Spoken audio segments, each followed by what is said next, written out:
nyo rin ba yung ganitong kulay sa buhok na kahit hindi ka naka-bleach ay ma-achieve mo yung color na gusto mo? So ayun na nga guys, kung makikita nyo yung buhok ko ay bumaba na po yung color niya. So ako guys, lagi lang ako nagko-color ng buhok.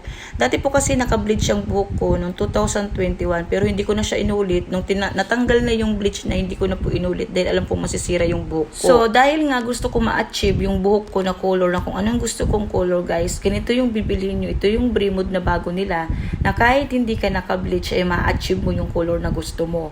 Make sure lang guys na tama yung oxidizer na gagamitin mo na ipang papantay mo dito sa color na gusto mo. Bali itong color na to guys, last year pa sa akin na order ko, hindi ko lang siya nagamit dahil nagpagawa kami ng bahay. Isang taon na rin mula nung huli ako nagpakulay ng buhok at ako lang din ang nagkulay ng buhok ko.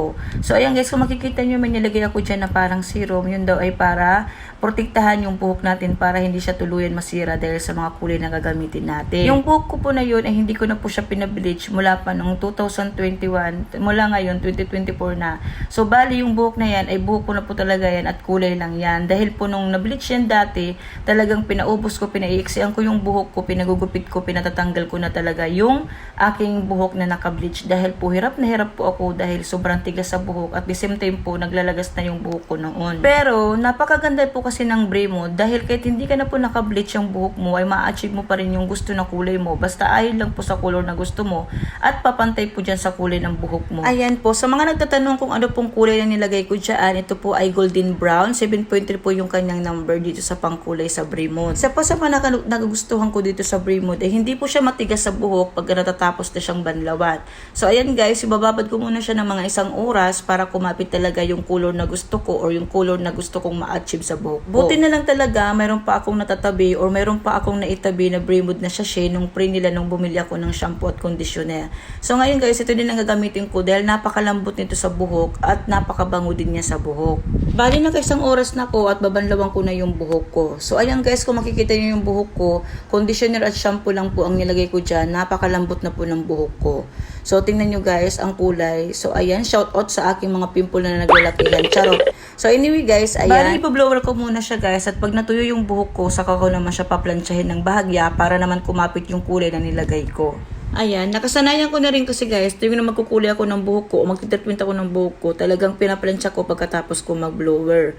So, blower nyo muna guys ng 99% na tuyo. And then, gumagamit ako nito guys bago ko plansyahin yung buhok ko. Itong Bremod spray nila kasi mas maganda to guys dahil ito yung mapoprotekta sa buhok mo para hindi siya talagang tuluyan, masunog or maging dry yung buhok mo pag plinansya mo. So, ayan kung makikita nyo guys, nilagay ko na talagang kikintab ang buhok nyo dito at lalambot yung buhok nyo dito sa pang-spray na to sa Bremod. So, din sa mga napapansin ko, tuwing ako naglalagay nitong pang-spray na Bremod dito sa buhok bago plansyahin, ang buhok ko ay makintab, tapos pangalawa, ang lambot niya, tapos ang dali-dali lang niyang plansyahin dahil nga siguro sa pang-spray na ginagamit. Bukod kasi doon sa malambot siya na gamitin tapos makintab sa buhok, ay talaga yung buhok mo pagka natapos kang magplansya, makintab siya, ang shiny at hindi siya mukhang dry. So ayan guys, kung makikita niyo yung buhok ko, napakaganda, ang shiny niya, buhay na buhay talaga yung kulay guys at buhay na buhay yung color.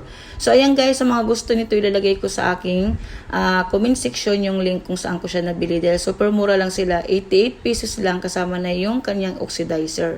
So kayo na lang ang pipili kung ano yung number ng oxidizer na dapat ilagay nyo. Sa akin kasi guys, number 9 ang nilagay ko kapartner ng golden brown yung aking oxidizer na ginamit.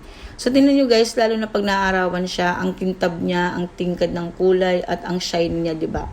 Napakalambot niya. At kahit hindi niyo siya paliguan guys ng mga 2 araw para kapit na kapit talaga yung kulay sa buhok nyo. Lalo na pagka pinaplansya yung buhok. Yun lang, bye.